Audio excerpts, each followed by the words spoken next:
conversar um pouquinho, certo? Sobre organização social e o retrato literário. E aí vocês podem ficar pensando onde é que essas questões se encaixam, qual o objetivo da aula e tudo mais. Uma coisa que a gente sempre tenta fazer em intertexto é tentar exercitar essa interdisciplinaridade, que às vezes não é tão evidente entre as disciplinas, certo?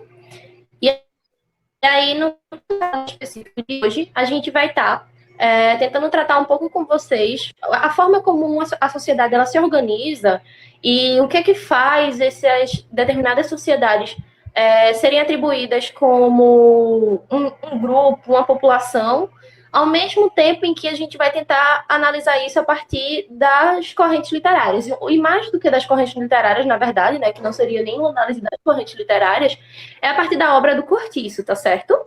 Isso. Então tá bom. Eu pensei que tu queria falar alguma coisa. Não, pode ir, eu vou explicar depois. Vai dar spoiler não, né? De quê? Do livro? Sim, porque eu tô lendo. Então, um pouco, mas aí não tanto não. A gente tenta. Mas vê, para a gente começar realmente a conversar, a gente precisa primeiro entender como é que uma sociedade ela se organiza, certo? E aí, tipo, mais do que entender como uma sociedade se organiza, a gente precisa antes entender o que é que forma essa sociedade, o que é que faz a gente, de fato, analisar um pouco dela e tudo mais, e a gente ter esse interesse em analisá-la no fim das contas. Uma questão interessante, e aí vocês podem até voltar à aula de ontem, de sociologia, é justamente de entender um pouco dessa dimensão, certo? Por quê? Porque o que a gente tem como uma ideia de população? O que é que seria uma população?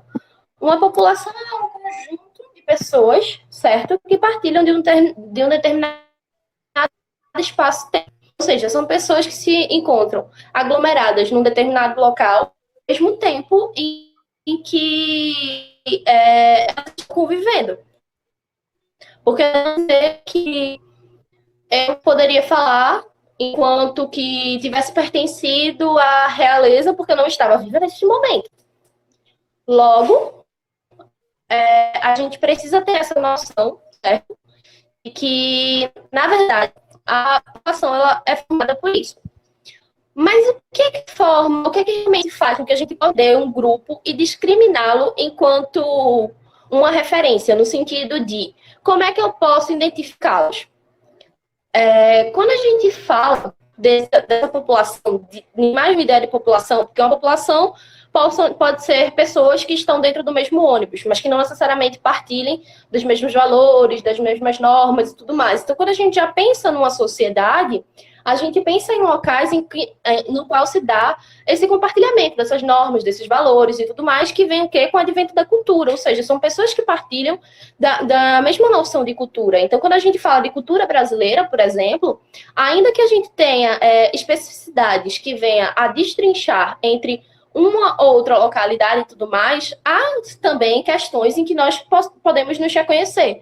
E aí, uma coisinha até que está engraçada na internet agora ultimamente, da galera fazer um negócio de assim, uns videozinhos de TikTok, eu acredito, que seja de dizendo, o pernambucano, aí vai falar das manias do pernambucano, a mesma coisa do mineiro, da mineira e tudo mais. Então, assim, isso são elementos que fazem com que a gente tenha um reconhecimento, certo? Mesmo que nós estejamos todos dentro de uma mesma lógica. Nesse sentido, para a gente entender como é que se organiza a sociedade, uma sociedade, no caso, porque a gente não consegue falar, ainda que na sociedade como um todo, só sendo muito generalista, a gente precisa analisar como é que se dá esse compartilhamento de regras, de normas, dos valores, as condutas sociais, como é que elas são conduzidas, certo? Porque a gente pode parar para pensar, por exemplo, num local em que as pessoas acreditem que antes de comer, na verdade, você deve determinar uma parte do seu alimento para uma divindade, assim como a gente pode ter outros locais em que seus aspectos culturais dizem que antes de comer você precisa orar, você precisa rezar, e ainda alguns em que você não tem nenhuma dessas concepções e que você apenas come, certo?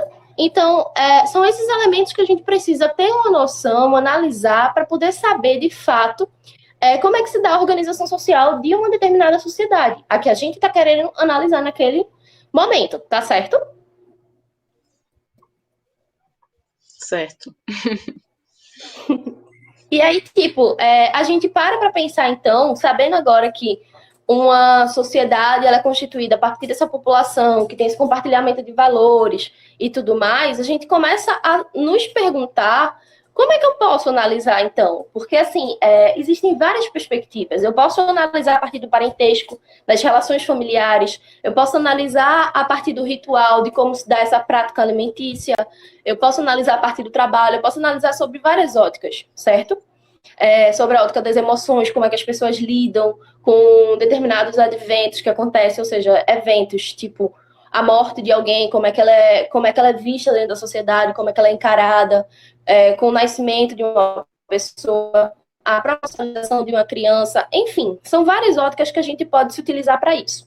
No caso da gente aqui agora, é interessante que a gente utilize o que a própria sociologia sempre utilizou num cunho mais geral para falar de sociologia: o trabalho. E por que o trabalho? Porque dentro de toda a sociedade há uma dinâmica de trabalho estabelecida. E mesmo quando a gente enxerga que não há uma dinâmica de trabalho da mesma forma com a qual nós reconhecemos dentro da nossa sociedade, ainda assim existe alguma forma de organização social e de divisão do trabalho, certo? Então, tipo, a gente pode pensar nesse sentido o trabalho como um processo de autocriação do indivíduo, já dizia lá o velhinho Marx. A gente pode pensar que ele requer uma dimensão de uma utilidade prática à sociedade. E o que isso quer dizer? Que diabo que quer falar em relação a essa utilidade prática? Quando a gente produz alguma coisa, a gente tem que produzir aquilo que tem uma validez para a sociedade. Não adianta eu produzir um produto que a sociedade não precisa, certo? E mesmo o produto mais supérfluo possível, que a gente possa pensar, nossa, mas isso aqui não tem para quê, ele tem que ser criado pensando que, se ainda não há uma necessidade pré-existente daquele produto, que ele, então, se venda e que as pessoas passem a reconhecer, a partir dele, essa necessidade. Um exemplo disso, a gente pode pensar, por exemplo, em panela elétrica de arroz. Eu não vejo a menor necessidade de eu comprar uma panela elétrica de arroz. Mas eu tenho certeza que se existe esse produto e que se esse produto ainda é comercializado, é porque tem pessoas que consomem esse tipo de produto. Então, quando a gente está falando do trabalho, quando a gente está falando dessas questões, a gente está dizendo o quê? Que tudo que é produzido, ele tem que ter essa utilidade para a sociedade.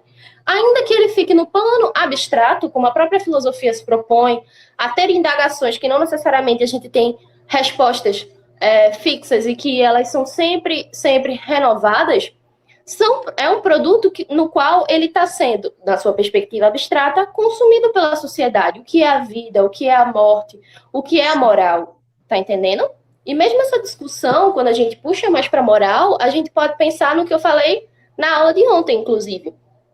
Que é uma situação de que, assim, de que você poderia estar roubando um chiclete lá do mercadinho, tá ali e tal, ou você poderia estar roubando o banco. Isso aí são concepções que vão depender de como a sociedade na qual você está inserido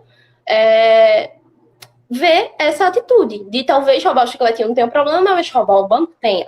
Então, quando a gente está falando dessas dimensões vistas pelo trabalho, a gente precisa pensar que ele pode ser determinado de algumas formas, certo? Porque há essa necessidade de que tenha realmente uma utilidade para a sociedade, independente dela ser considerada relevante ou não, supérflua ou não, mas tem que ter essa necessidade, porque senão o produto não vende. E mais do que isso, ela pode ser determinada de algumas formas. Quando a gente pensa no trabalho enquanto tarefa, a gente não está colocando a lógica na qual nós estamos inseridos e inseridas aqui na nossa cultura ocidental do século XXI. O que é que eu quero dizer com isso? Quando a gente está colocando o trabalho enquanto tarefa, está dizendo que ele é um complemento de outras atividades que eu tenho que executar dentro do meu dia a dia.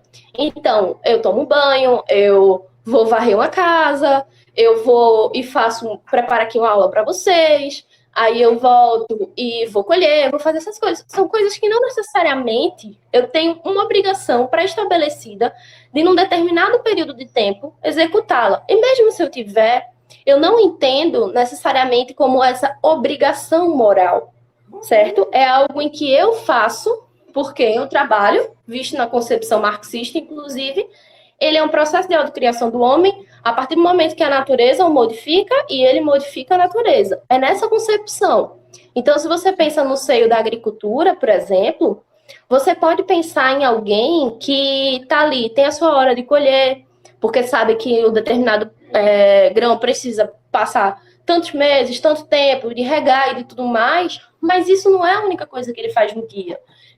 Ou ela, é o tempo que tem ainda para tomar o cafezinho da tarde, para tirar aquele cochilo depois do almoço. Nisso, o trabalho ele não tem a dimensão central da vida do ser humano, certo? Ele está imbuído com sua essência, ele está dentro daquilo em que ele executa para a sua sociedade, para a sua concepção moral. Mas ele também pode ser entendido como algo que é regulado de uma forma dependente, que é muito mais próximo da nossa realidade. O que é que eu quero dizer com isso? A gente pode pensar no trabalho a partir do momento em que eu preciso, num determinado horário, tantas vezes por dia, ou por dias, estar executando apenas aquela função. Tipo, isso que eu estou fazendo aqui agora com vocês é um trabalho, mas não é um trabalho remunerado, mas ainda entra dentro dessa lógica. Por quê? Porque de 1 às 3 horas da tarde, o meu tempo é destinado apenas para esta aula. Eu não estou fazendo outras coisas que não me dedicando a esta aula. O mesmo acontece quando as pessoas vão trabalhar, certo? Há um contrato de trabalho em que elas passam determinadas horas, determinados dias, certo? Executando funções apenas para aqueles fins. Então, eu não posso estar aqui falando com vocês nada. Peraí que eu vou aqui comer e vou-me embora comer e deixo vocês aqui sozinhos e sozinhas, porque não é isso que foi pedido. Tá entendendo? Ele está sendo regulado de uma forma dependente. E a partir daí a gente consegue ver essas dinâmicas da sociedade. A gente consegue ver como é que a sociedade se organiza. Como é que o trabalho é concebido dentro da sociedade. Porque se você tem mais tempo livre, talvez a comunicação social entre os indivíduos, a própria socialização dos novos e das novas crianças que estão ali sendo criadas e tal, tem uma participação maior da parcela da sociedade. Ao passo que quando a gente vai para essa forma dependente, talvez essa concepção não tenha tanta dimensão. Por quê? Porque não há tempo o suficiente para isso, para que a sociedade como um todo se envolva. Então, a gente tem concepções que são mais individualistas do ponto de vista de como a gente criaria uma criança, por exemplo. E até mesmo na terceirização dessas funções, quando há uma contratação de uma babá, quando há uma creche em que a criança passa o dia todo na creche, tudo mais. Então, assim, são outras formas de lidar com isso. Mas, como eu tinha falado, o trabalho não é a única forma da gente analisar a sociedade e de remontar a história de como se dá a organização social a partir de uma sociedade também. Especializado dentre todas as áreas do conhecimento como o principal setor a ser analisado, quando está falando lá de revoluções, quando está falando de inovações tecnológicas, científicas e tudo mais, descoberta de bomba e tudo mais, a gente fala no meio do trabalho, porque são coisas que foram feitas para que isso acontecesse, mas a gente também pode analisar outra ótica. E uma outra ótica que a gente quer analisar aqui com vocês hoje é a partir da arte, certo? E há também como a gente conceber essa relação entre o trabalho e a arte. Quando a gente fala do trabalho e da arte, a gente muitas vezes consegue pensar numa ideia de um trabalho artesanal. O que eu quero dizer com isso? É que ele passa tanto pela dimensão intelectual, quanto pela dimensão corpórea do indivíduo. Você não precisa apenas saber, você precisa fazer. Então, quando a gente pensa numa pessoa que tem uma loja de calçados artesanais, e ela vai lá e ela detém o conhecimento necessário para fazer aquele produto, ela antes teve que ter, dentro do seu processo de abstração, os elementos necessários, as habilidades necessárias para produzir aquele calçado, certo? E é justamente esse reconhecimento que vem desse saber fazer, do know-how, como se chama muitas vezes quando vão falar da história, é que a gente consegue conceber isso. Dentro da arte, a gente pode pensar numa forma de um artista,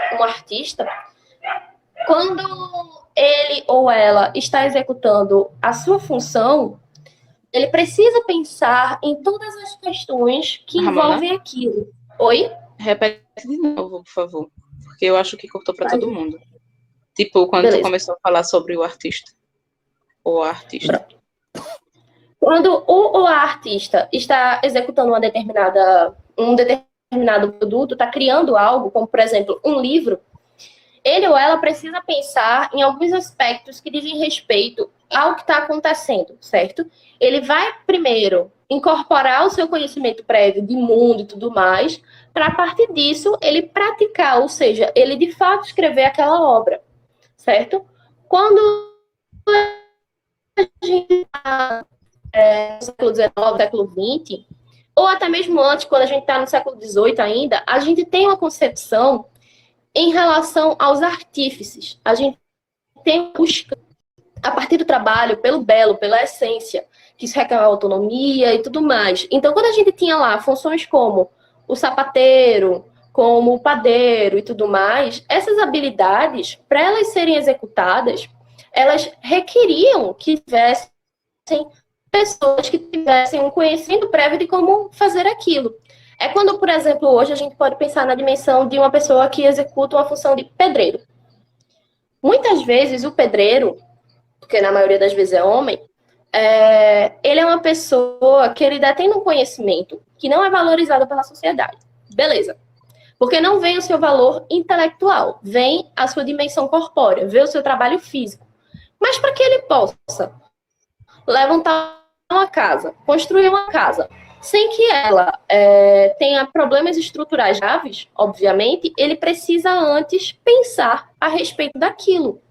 Isso é um trabalho de um artista.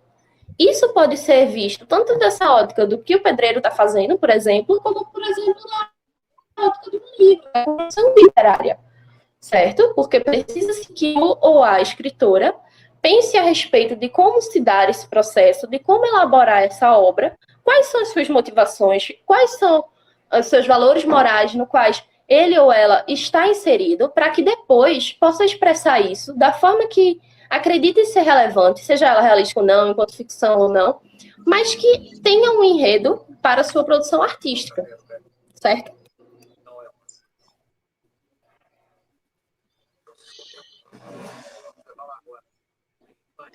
Certo, gente. Então, com essas questões, né, que Ramona falou, a gente pensa a ligação da sociologia e da literatura como algo que precisamos observar em que medida a arte é a expressão da sociedade e também em que medida a arte está interessada nos problemas sociais, certo?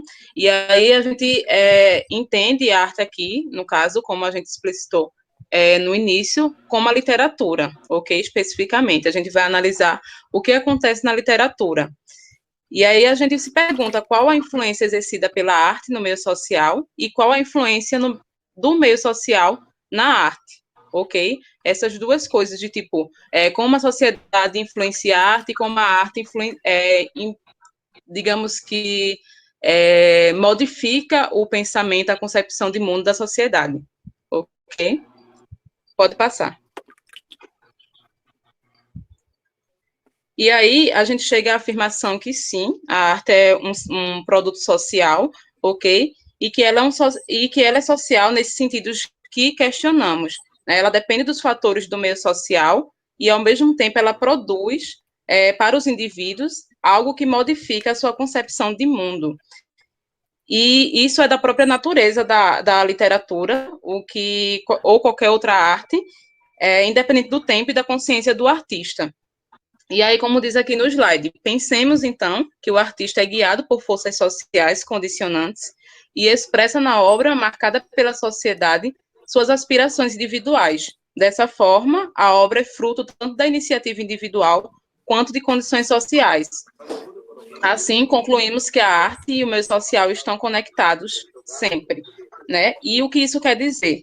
Quer dizer que no momento da produção, o artista ou a artista é motivada pelos seus desejos individuais e transforma a realidade do seu tempo com certas formas de linguagens e temas e finaliza uma obra para a sociedade, para o público, no qual surtirá um efeito. Então, quando a gente pensa numa obra literária e a gente quer entender alguns aspectos sociais nela, a gente pensa de uma forma que um artista ou uma artista, ele vive determinado tempo, e aqui a gente vai falar sobre o final do século XIX, ok?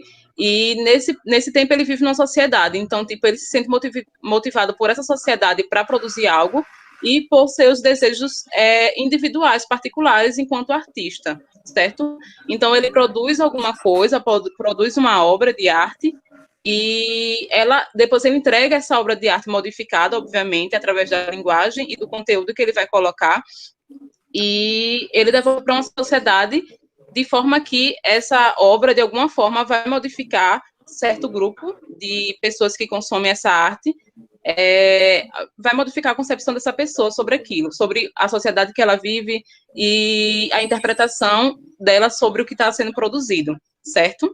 Ficou clara essa questão? Qualquer coisa vocês podem acenar ou falar no chat, ok?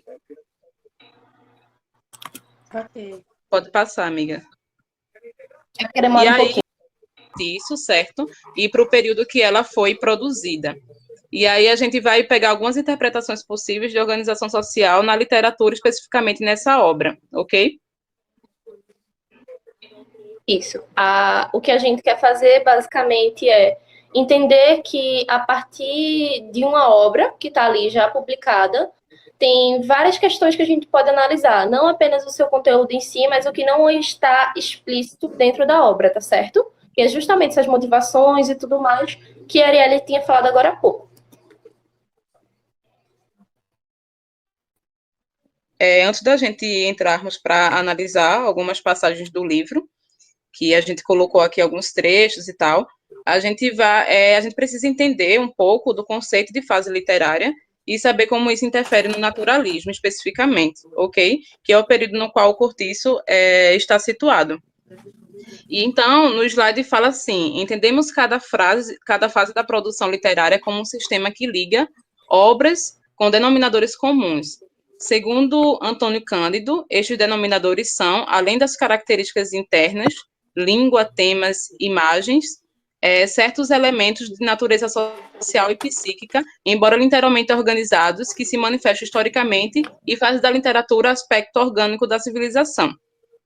Então, isso quer dizer basicamente o quê? Que a gente entende um período, o que a gente entende como escola literária na escola, no ensino médio, né? Eu estou usando aqui, no caso, o termo fase literária.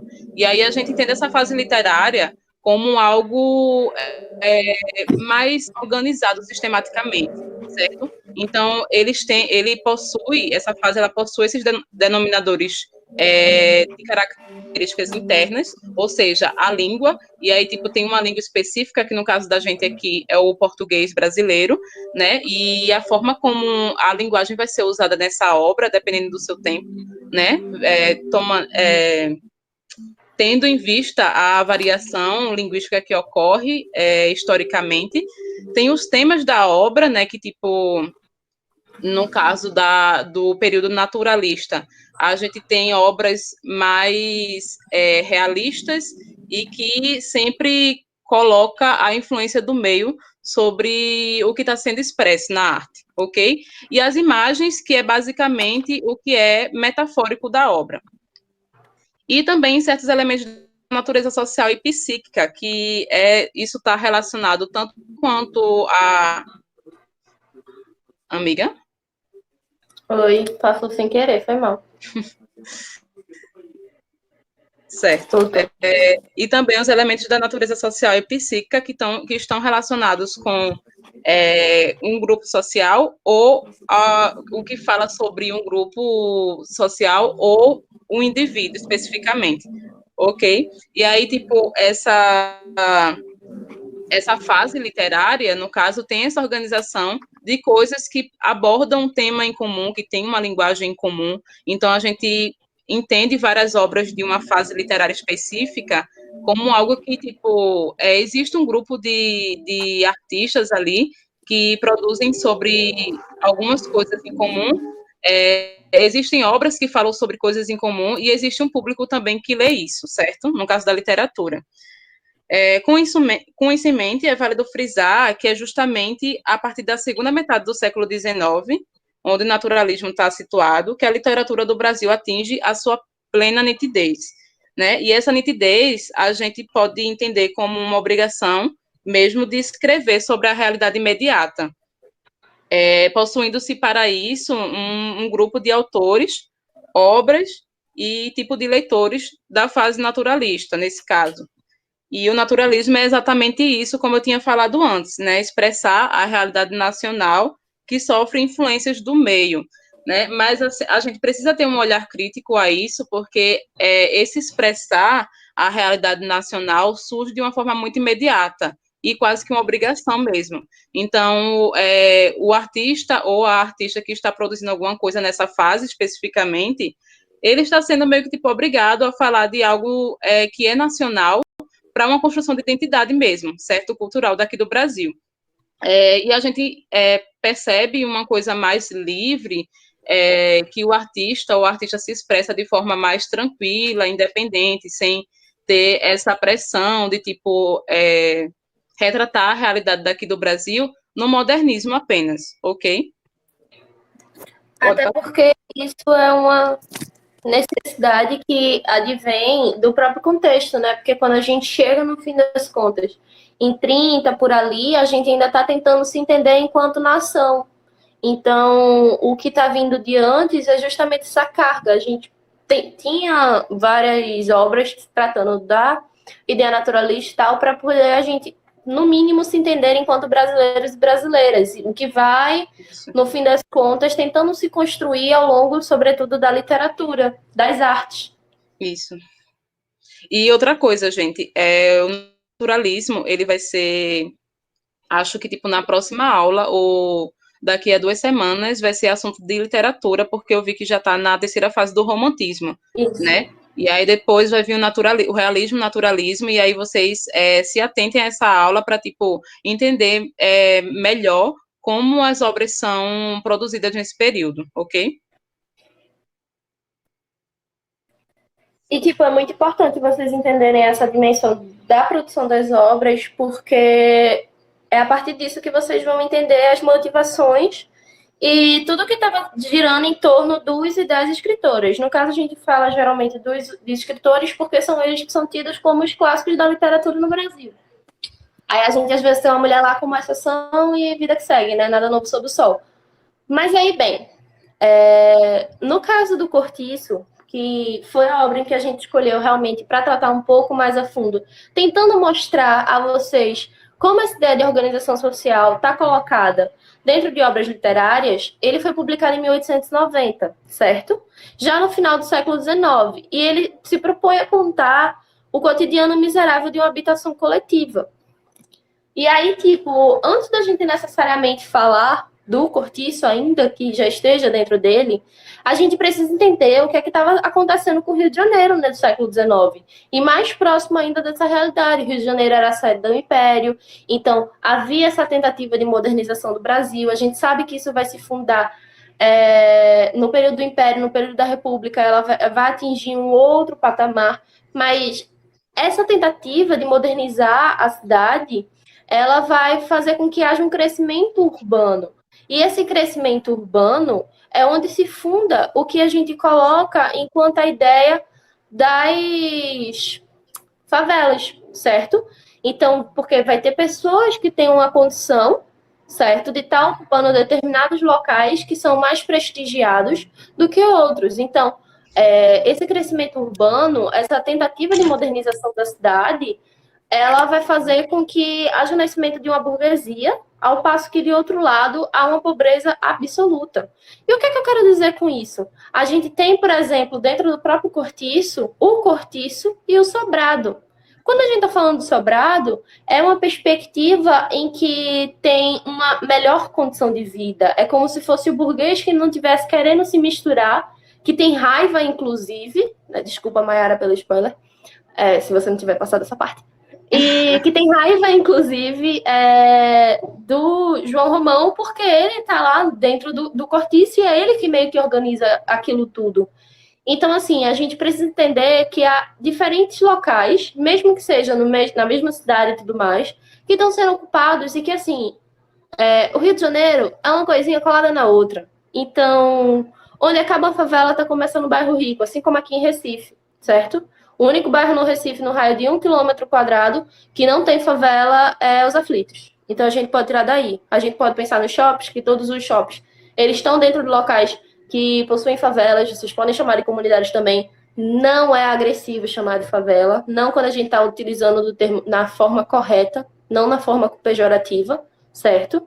Se falarem para você, eu prefiro que diga comunidade, você simplesmente cala a boquinha, aceita, porque há um estigma em relação a realmente esse termo, mas enfim, é importante a gente entender que, assim, essa distinção, o local que um está sendo colocado ao lado do outro é sempre colado e às vezes é dividido pelo mesmo muro, como é retratado no próprio cortiço. E isso é muito interessante para a gente entender a dimensão de como se dá a obra, do que a Luiz de Azevedo estava tentando discutir, a Luiz de Azevedo estava tentando discutir qual era a crítica que ele estava tecendo dentro da sua própria perspectiva literária.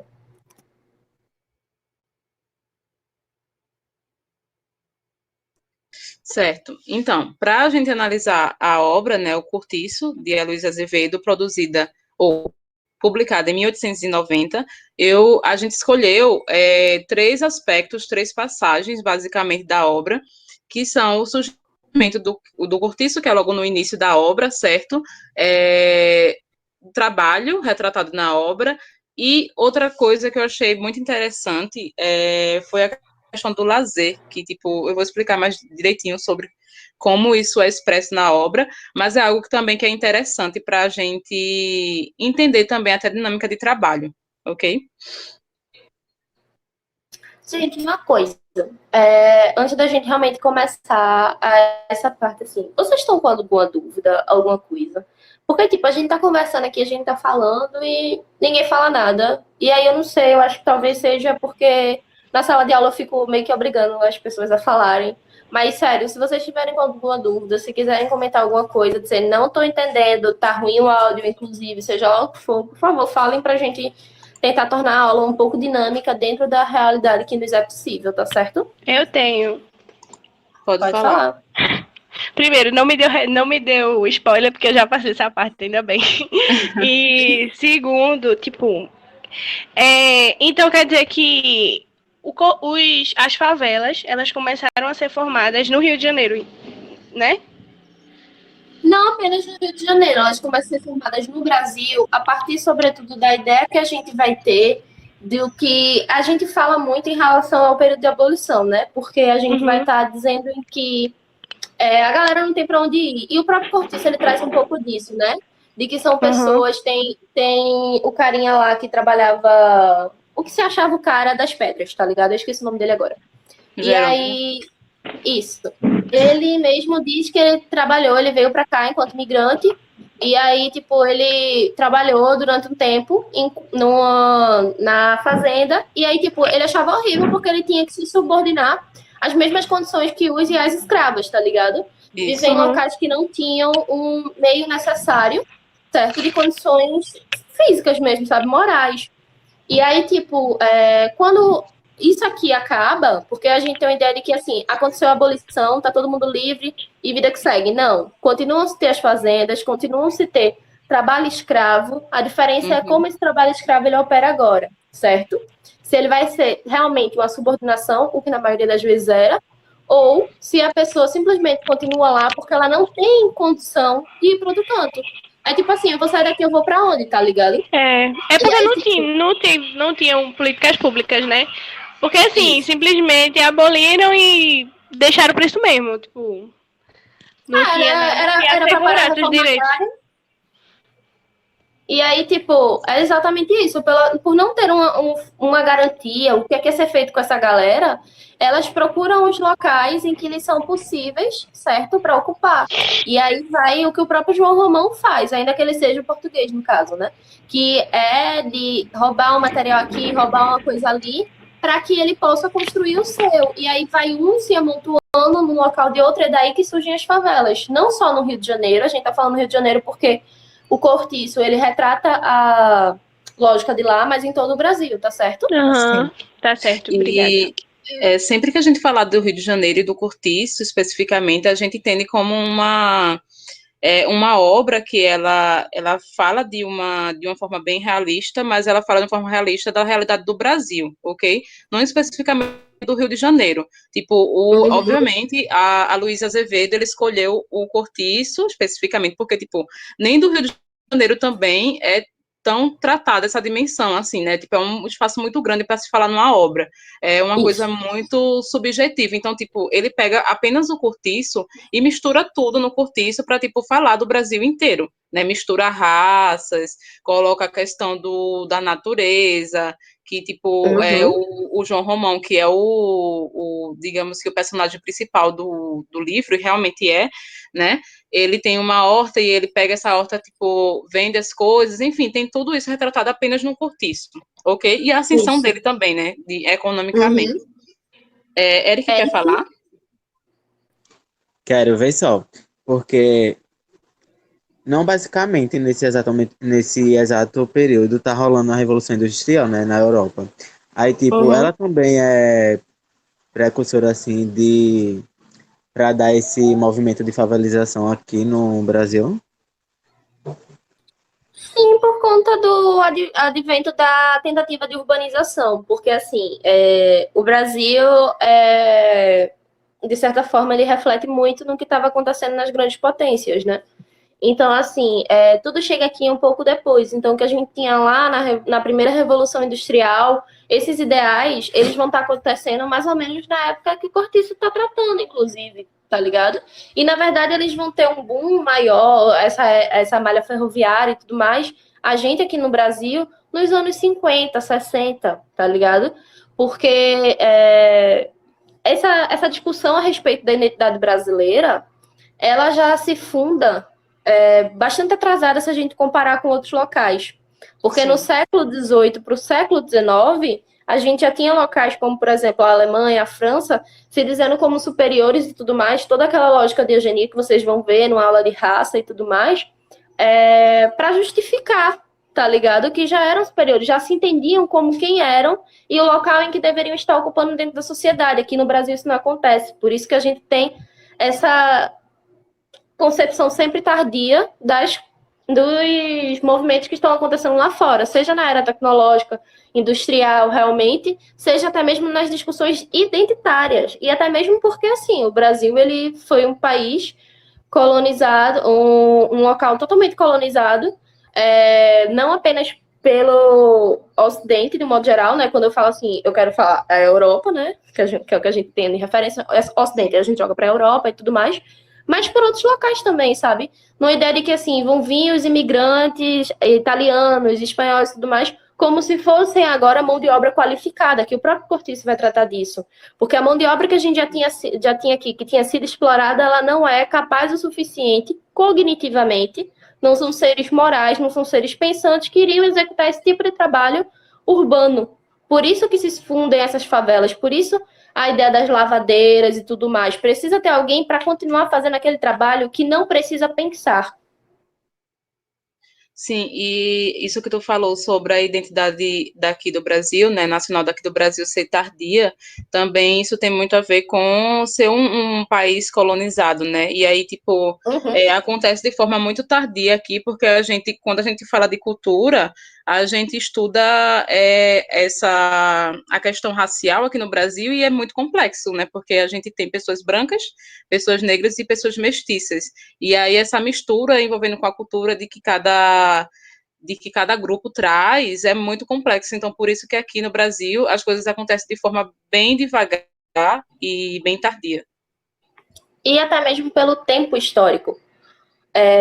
A gente não pode comparar, por exemplo, a Organização Social da China, que tem mais de 5 mil anos, com o Brasil, certo? Que a gente não tem nem 1000. Então, assim, é meio complicado a gente comparar todo esse processo de organização social com outro local que já tem um período histórico muito maior e elaborado do que o nosso.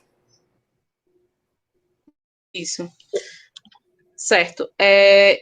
Antes da gente começar a analisar algumas passagens da obra, eu coloquei também a definição do Cortiço, certo? A definição dicionarizada, que no caso essa é uma definição mais figurada mesmo, mas a definição literal dessa palavra é como se fosse um recipiente, certo? Feito de cortiça para uma colmeia, né? Uhum. Uma colônia de abelhas. E aí, no sentido figurado da palavra, significa aglomeração de casas ou habitação coletiva para a população pobre.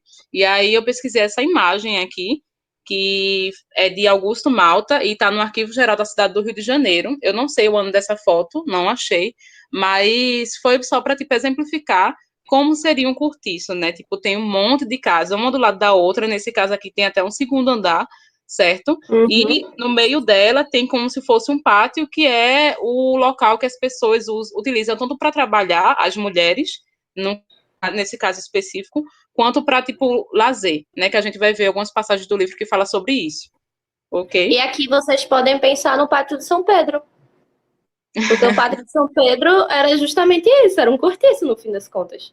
Se a gente for para essa definição que é mais literária no fim das contas, porque Bem, eu era um não sabia. local, era um local em que os e as escravas moravam, por isso que as casas são mais baixas geralmente e elas vão quase para subsolo.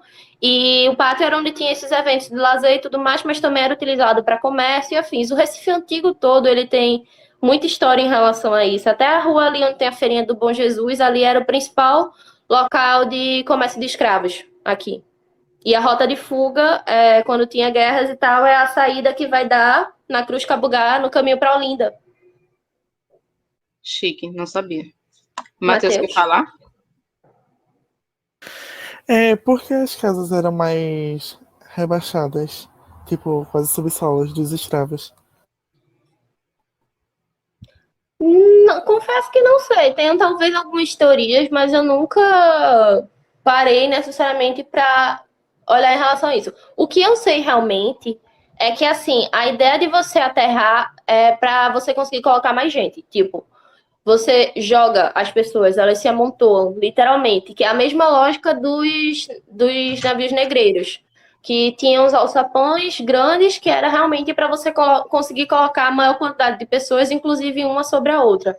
Tem uma passagem, que eu não vou lembrar agora de qual é o livro, que ele fala que é mais fácil eu morrer do que nascer uma flor na senzala. Porque, como é um local em que todo mundo está pisando o tempo todo, o barro ele não consegue fazer com que tenha nenhum tipo de gramínea, tá ligado? Ou seja, é um local que ele necessariamente não possui vida. Ele não consegue deter da necessidade do que as pessoas precisam. Aqui, em relação às casas do Pacto de São Pedro, por exemplo, que realmente já tinha um caráter de casa, eu não saberia te dizer, mas talvez tenha relação um pouco com o que é dito até em Sobrados e Mucamos, de Gilberto Freire, que você não tem um poder aquisitivo, então você está abaixo, e quem fica no sobrado, geralmente, é quem detém desse poder hegemônico.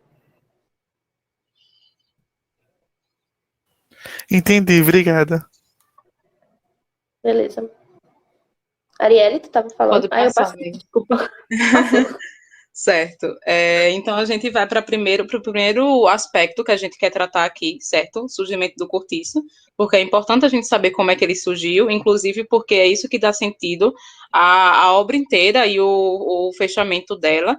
E o surgimento do cortiço, ele já é retratado na obra no capítulo 1, logo no início. Né? Esse livro ele tem, eu acho que 21 capítulos, e aí eles são bem definidos, assim, dá para identificar o que é que acontece em cada capítulo. Ok? E aí eu peguei dois trechos. O primeiro, ele fala que no bairro de Botafogo, na verdade isso aqui foi eu que coloquei, mas enfim, no bairro de Botafogo, Rio de Janeiro, o vendeiro português, vale destacar que ele é português, certo? João Romão, sempre em mangas de camisa, sem domingo nem dia santo, não perdendo nunca a ocasião de assenhorar-se do alheio, deixando de pagar todas as vezes que podia e nunca deixando de receber. Construiu 3 casinhas, tão engenhosamente construídas, foram o ponto de partida do grande cortiço de São Romão. E, enfim, 95 casinhas comportou a imensa estalagem, certo? Então, assim, logo no comecinho do livro, a obra já coloca João Romão como um personagem principal, só que, tipo, depois isso se perde um pouco e isso Uhum. se a gente pensar que, tipo, isso é algo digamos que, tipo, para não focar nele, é uma mentira, porque, tipo assim, o Cortiço quem é o dono do Cortiço é João Romão, certo? Então, essa obra é sobretudo sobre esse personagem, né? Então, tipo, a questão dele ser português influencia bastante no sentido da exploração que é expressa dele, a partir dele, né? Que ele explora economicamente a partir de várias coisas as pessoas, e isso envolve os aluguéis das casas, que no fim são 95 casas que ele consegue construir, né? Envolve também a cobrança de pessoas para usar as tinas, que são os tanques de lavar roupa. Então, as pessoas da vizinhança, tipo, o Cortiço é um local que possui água corrente de boas, assim, tipo, não falta água lá. Então, ele se aproveita dessa situação para, tipo, alugar também os tanques, digamos que, se eu não me engano, é por dia, na obra fala por dia, e aí as lavadeiras vão para lá, da vizinhança, vão para lá para lavar as coisas, porque elas trabalham com isso também, lavando roupa de outras pessoas, certo? E aí, essa expressão aqui que eu destaquei, em mangas de camisa, no caso, uma pessoa que está só de camisa, tipo uma camisa sem paletó, né? Que nesse sentido aqui quer falar que ele era uma pessoa desarrumada, desajeitada. E a outra coisa que eu quis destacar também é sobre ele assenhorar-se do alheio. Por quê? Porque ele é uma pessoa ambiciosa, né? Tipo, ele consegue construir o cortiço, primeiro com as 3 casinhas. Na verdade, ele tem uma venda, né, primeiramente, e aí essa venda foi uma pessoa para quem ele trabalhava que deixou para ele, e aí ele começa, tipo, comprar terreno perto dessa venda e começa a construir essas 3 casas para depois virar o cortiço, né, de 95 casas. E ele faz isso de forma que, tipo, se aproveitando das pessoas. Então, ele rouba materiais das construções perto de lá, ele faz as coisas sozinho, trabalha sozinho, e ele também rouba muito na venda dele, né? Tipo, roubando no peso, no troco, enfim, desse tipo de coisa. É dessa forma que ele é descrito num livro. Eric, tu queria falar? Eric? Oi, eu quero Ele falar queria assim. falar. Vê só, como tem sido na escola naturalista e que eles faziam de tudo para retratar a realidade social. Essa Sim. obra, ela é literalmente real, né? Tipo, é o pontapé para marcar a história do cortiço do Rio de Janeiro, né? Do início da favelização. Sim, tipo, tem algumas coisas reais, mas tem algumas coisas que não são necessariamente reais. Tipo, o fato de existir portugueses, pessoas negras e mestiças e italianos, tudo num cortiço só. Isso é meio que, tipo, algo que faz alusão à situação do Brasil mesmo, entende? Mas é algo que não deixa de retratar a realidade nacional. E, tipo, porque quando a gente fala, geralmente a gente tinha os cortiços dos imigrantes, os cortiços dos negros e afins, certo? Isso. Não com a mesma divisão que a gente tem quando a gente pensa em bairros segregados nos Estados Unidos, por exemplo, mas ainda assim tinha assim, um pouco dessa lógica, porque não queria se misturar, tá ligado? Exato. Já que os portugueses, eles se entendiam como pessoas superiores. Se eu pego a mesma passagem, as mesmas coisas que a Ariela destacou, a ideia do português e mangas de camisa e a senhora do alheio, eu posso analisar isso dizendo que, assim, talvez ele seja uma pessoa que tenha vindo de Portugal para cumprir pena no Brasil. Porque muitos dos portugueses, muitas das pessoas brancas que eram vindas de lá, eram trazidas de lá, no fim das contas, elas eram jogadas aqui para cumprir penas e tudo mais, porque elas cometeram crimes ou realmente porque queriam ganhar a vida. Mas ele me parece, pela forma como ele é narrado, sobretudo nesse início, que ele era uma pessoa dessas que veio como cumprimento de pena, porque ele é um português, certo? Em mangas de camisa, isso significa que ele é pobre. E aí, quando você é uma pessoa livre e é pobre no Brasil, se você quer ter algum emprego, você tem que executar os mesmos trabalhos que os escravos, ou pior, trabalhos que nem os escravos não executam, certo? E essa ideia da senhora do alheio talvez fizesse alguma alusão ao fato dele já estar acostumado, que é uma coisa que aparece ao longo do enredo, dele usufruir de coisas que não necessariamente lhe pertencem, ou seja, de roubar algo que não é seu. Como Exatamente. Ele registra quando ele vai construir as casinhas em que ele rouba os materiais e tal, e que ninguém pode dar bobeira, tá ligado? Sim.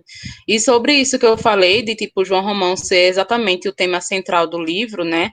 É interessante a gente ter essa atenção, porque tipo o livro ele coloca vários portugueses, não só João Romão, mas também ele coloca o Miranda, que é o vizinho dele, e Uhum. o Jerônimo, que é uma pessoa que trabalha para ele. Essas três pessoas no livro são colocadas como pessoas ambiciosas, entendeu?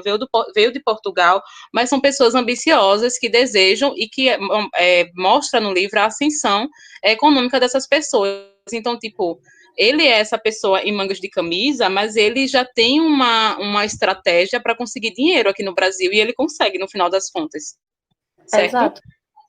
E aí, entretanto, a rua lá fora povoava-se de um modo admirável. Construía-se mal, porém muito. Surgiam chalés e casinhas da noite para o dia, montara-se uma fábrica de massas italianas e outra de velas. E os trabalhadores passavam de manhã e as ave-marias, e a maior parte deles ia comer à casa de pasto que João Romão arranjara-se aos fundos da sua varanda, né? Então, tipo, eu achei interessante destacar essa parte do construir-se mal, porém muito, porque é o próprio processo de urbanização que a gente estava comentando aqui, né? De, tipo, as coisas serem muito aceleradas, mas serem mal construídas e, tipo, muito próximas uma da outra. O próprio Cortiço é o retrato disso, Uhum. porque tem pessoas que precisam se aproveitar das pessoas que vão morar nesses locais, né? E aí também tem a questão da fábrica, porque a obra, ela destaca essas fábricas da vizinhança do bairro e destaca os operários também como uma forma de trabalho daquele período, né, e daquele bairro especificamente, e que a maior parte dessas pessoas, dos trabalhadores que trabalhavam na fábrica, iam comer na casa de João Romão. Então, tipo, tudo que João Romão tem no cortiço e próximo dele, na venda e tal, são coisas que são muito visadas pela vizinhança, pelo bairro inteiro. Tipo, vem lavadeiras de outros lugares para lavar nas tinas dele, as pessoas do bairro consomem na venda dele, e aí, tipo, tem a questão do almoço, tem o domingo, tem comidas, tem coisas de armazém, tem tudo na venda dele, certo?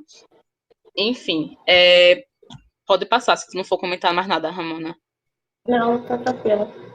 Certo. E aí, como eu tinha falado, o Cortiço ele nasce da ambição de João Romão, né? E aí o primeiro texto fala sobre que milagres de esperteza e de economia não realizou ele nessa construção. Servia de pedreiro, amassava e carregava barro, quebrava pedra que o velhaco, fora de horas, junto com a amiga, furtavam a pedreira do fundo, da mesma forma que subtraíam o material das casas de obra que havia ali perto.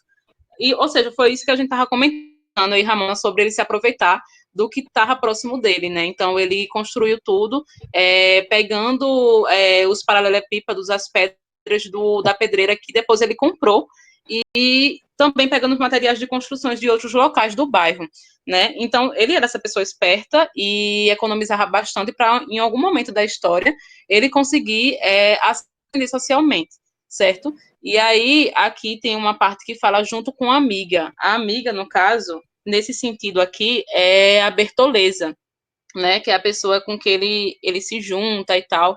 Não diria que um casamento, nenhum relacionamento, porque ele se junta por interesse com ela, né? Ela é uma escrava livre, entre aspas, mas que ela tem um dono e esse cara vai embora. E, no caso, depois quem se torna o dono dela é João Romão, mas de forma bem disfarçada, né? No caso, ele engana ela e tal. E aí, quando fala de amiga aqui, eu acho que é mais uma alusão do que a Luísa Azevedo quis fazer ao trovadorismo. Não sei se vocês lembram das cantigas de amigo.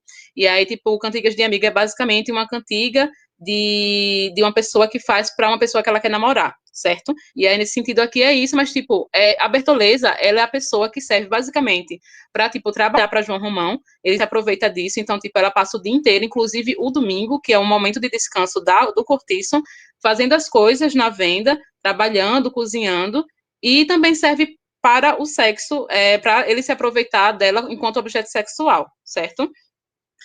E a outra passagem fala, só tinha uma preocupação, aumentar os bens. Aquilo já não era ambição, era uma moléstia nervosa, uma loucura, um desespero de acumular, de reduzir tudo à moeda. E aí, isso é só um complemento ao que eu falo sobre a ambição do personagem, certo? O autor, ele coloca aqui, de uma forma bem exagerada, que já não era mais algo de ambição, mas algo bem mais que isso, né? Tipo, ele fala de uma ambição de uma forma muito grande e tal, que, tipo, acaba sendo expresso na obra como um todo. Porque, assim, ele vê uma mulher que ainda era escrava, certo? E que tinha que pagar ao seu dono um determinado valor por mês, que era justamente para que ela pudesse ficar ali na vendinha dela. Sendo que o interesse dele não parte, tipo, no interesse carnal, enquanto homem, mulher, nem nada disso. É de ver como a venda dela vai bem.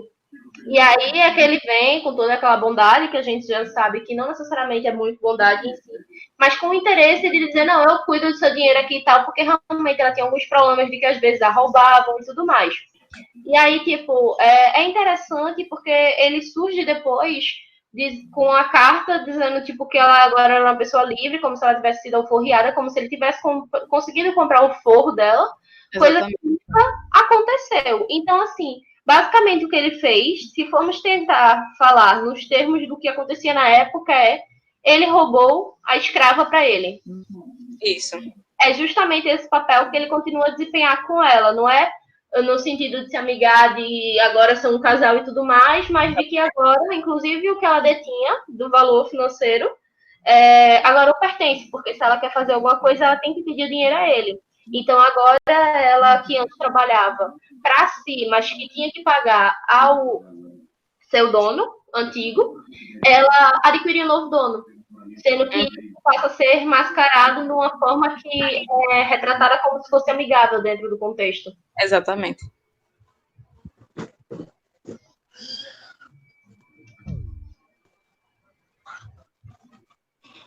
Certo. E aí a gente parte para a segunda passagem do livro, que é a questão do cotidiano, né, da vida e do trabalho, que começa a ser mais detalhado a partir do capítulo 3, ok?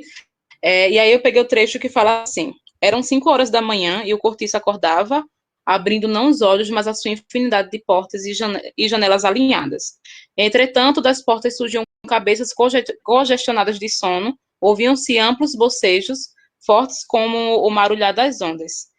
Pigarreava-se grosso por toda parte. Começavam as xícaras a tilintar. O cheiro quente do café aquecia, suplantando todos os outros. Trocavam-se de janela para janela as primeiras palavras, os bons dias. A roupa lavada que ficava de véspera nos coradouros umedecia o ar e punha-lhe um farto acre de sabão ordinário. E aí, nesse trecho, eu gosto dele porque ele é muito metafórico, né? Tipo, é uma coisa interessante para a gente observar na arte naturalista, em algumas obras, porque, como eu falei, no naturalismo especificamente, há uma exigência de uma expressão do nacional, do Brasil e tal, de forma imediata, né? Há essa pressão quase com obrigação mesmo. E aí, tipo, era difícil para as pessoas que escreviam, né, romance e tal, principalmente romance, escrever de forma detalhada, né, a realidade e também de forma metafórica. Mas esse livro, ele além de, apesar dele ser bastante descritivo, ele descreve de forma muito metafórica, né? E aí eu acho interessante essa parte que fala sobre acordava abrindo não os olhos, mas a sua infinidade de portas e janelas alinhadas, porque claramente 5 horas da manhã as pessoas começam a acordar para começar a trabalhar e tal, mas num local, numa habitação coletiva, né, que é o cortiço.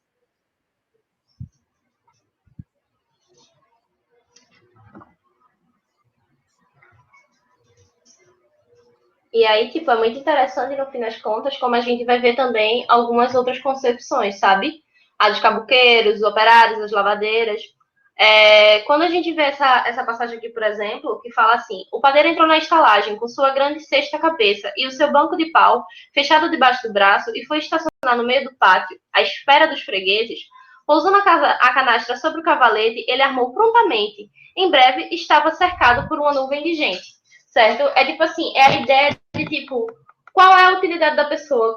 Quem é que é importante, certo? Então, assim, o padeiro na época, ele era aquele que era o responsável pelo alimento que tinha melhor qualidade. Então, por conta disso, as pessoas acabam procurando, certo? Ele não precisa ir atrás dos fregueses, ele vai ficar ali no seu cantinho e as pessoas chegam, o que nos mostra, de certa forma, uma própria propriedade em relação ao que está sendo produzido, o que a gente pode voltar novamente para aquela concepção da relação entre a arte e o trabalho, entre o trabalho e a arte, porque se ele não fizesse um bom alimento, as pessoas não o procurariam. E aí sim ele talvez tivesse que ir de porta em porta, batendo e oferecendo o seu produto. Isso. E, tipo assim, o pão, ele é colocado como, no sentido de miséria mesmo, como um alimento essencial, né? Para as pessoas que trabalham e que, tipo, mal têm dinheiro para, tipo, pagar o aluguel e se alimentar. Mas aí o pão, ele é colocado nesse livro e em outras coisas também. Tem um poema do Oswald de Andrade que fala sobre isso, que é um alimento essencial mesmo, no sentido de que as pessoas não têm dinheiro para mais que isso, né? Enfim. Exatamente. E aí segue, né? A fábrica de massas italianas, ali mesmo na vizinhança, começou a trabalhar, engrossando barulhos com seu afar monótono de máquina a vapor. As corridas até a venda reproduziam-se, transformando-se num verminar constante de um formigueiro assanhado. Aqui a gente já começa a ver, de certa forma, uma própria passagem para essa ideia de urbanização, certo? Isso. Porque enquanto a gente tem um padeiro, que ele está lá e que ele tem essa feitura artesanal, que ele vai produzir o próprio alimento e tudo mais, dentro de toda a lógica de como isso é estabelecido, a gente tem também a presença de uma fábrica de massas, certo? Que é um barulho estridente, é um barulho que aparentemente incomoda, e que está ali transformando o trabalho, inclusive, do padeiro em algo tecnicista. Ou seja, em vez de ele ter todo um trabalho para fazer uma fornada, agora eles conseguem fazer várias coisas ao mesmo tempo. E quem é que, assim, estaria consumindo o quê? O que é consumido, o que é produzido pelo padeiro, talvez seja realmente consumido pelo cortiço, mas o que é produzido pela fábrica de massas não necessariamente não vai ser consumido pelo cortiço. E mesmo se for, não por todas as pessoas. Isso. Ainda que quem trabalhe lá são as pessoas que moram no cortiço, né? Tipo, as pessoas moram no cortiço porque trabalham ou na pedreira, que são os cavouqueiros, ou nas fábricas que tem lá no bairro, né? Que são os operários. E eu entendo essa passagem que ele fala com o barulho com o seu arfar monótono de máquina a vapor. Acho essa parte, esse monótono como uma coisa caracterizando a fábrica, né, e o trabalho operário como algo mecanicista mesmo. Enfim, e aí, tipo, além dos cavouqueiros e os operários, que são as formas de trabalho que aparecem bastante no livro, tem a questão das lavadeiras, que são as mulheres que trabalham lavando roupa. Isso. E aí, tipo, só uma coisa, antes das lavadeiras, é interessante o próprio cavouqueiro que ele aparece no texto como o principal, que fica lá negociando em relação a se ele vai ganhar 70 mil reais e tal, porque ele mostra exatamente o que a gente tinha discutido lá no início da aula em relação ao trabalho, certo? De ele saber, dele ter o conhecimento e dele fazer. Porque ele até diz assim para o João Romão, que estava o tempo todo querendo barganhar o máximo possível de benefício. Não adianta você colocar as pessoas ali pagando 30 reais se elas sabem o que estão fazendo. Talvez seja mais interessante você colocar uma mais qualificada, pagando 50 reais para exercer o trabalho das duas, porque João Romão ele se portava o tempo todo como se fosse uma pessoa super esperta, que queria sempre ganhar daqui e acolá, mas que ele não detinha do conhecimento necessário. Então, a gente consegue ver que quando você detém o conhecimento necessário para a elaboração de determinado produto, de determinada atividade, você consegue se beneficiar dela de uma forma muito mais qualificada. E aí, tipo, quando a gente vai e volta agora realmente para a questão das lavadeiras, a gente tem a passagem que diz assim, algumas lavadeiras enchiam já as suas tinas, outras estendiam nos coradouros a roupa que ficara de molho, principiava o trabalho. E é justamente o fato de que, assim, algumas detinham no espaço, mas as outras não, certo? Tipo, uma a uma ocupavam-se todas as tinas, e de todos os casulos do cortiço saíam homens para suas obrigações. As lavadeiras, elas eram pessoas que elas não eram tidas como as mais importantes, certo? Dentro do seu exercício. Mesmo quando a gente coloca, comparando aos cavouqueiros, aos operários, ao padeiro, e tal, mas que elas estavam o tempo todo ali executando suas funções. E isso é uma coisa que, assim, por mais que seja tratado, tenha um esforço para as lavadeiras, não revela necessariamente o acúmulo de funções que elas têm, porque elas precisam fazer isso, mas ao mesmo tempo, quando elas chegam em casa, quando os maridos vão chegar em casa, e mesmo os que não são maridos, como é o caso do João Romão, por exemplo, eles têm comida à vontade, eles têm suas roupas limpas e tudo mais. Pode passar, Arielle? Pode passar. Pronto. Certo. E aí tem o terceiro aspecto, que eu coloquei como lazer, e esse lazer, né, entre aspas, a gente ressignificando a noção de lazer, é colocado como dia de domingo lá na obra, certo? E aí fala, os papagaios pareciam também mais alegres com o domingo e lançavam das gaiolas frases inteiras entre gargalhadas e assobios. À porta de diversos cômodos, trabalhadores descansavam, de calça limpa e camisa de meia lavada, assentados em cadeira, lendo e soletrando jornais ou livros. Um declamava em voz alta versos de Lusíadas, com um empenho feroz que punha o rouco. Transparecia neles o prazer da roupa mudada depois de uma semana no corpo. E daqui e dali iam rebatendo novas algazarras em grupos formados cá e lá pela estalagem.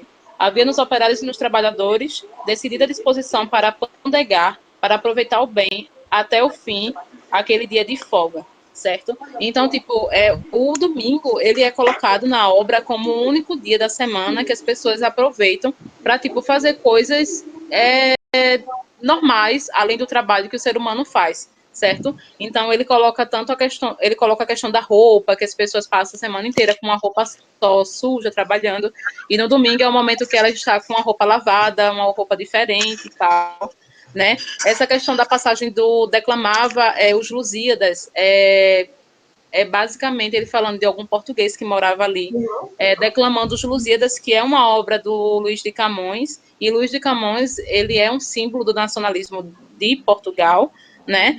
E, enfim, a roupa, os operários e os trabalhadores descansando ali naquele momento e aproveitando aquele único momento de folga da semana. Exatamente.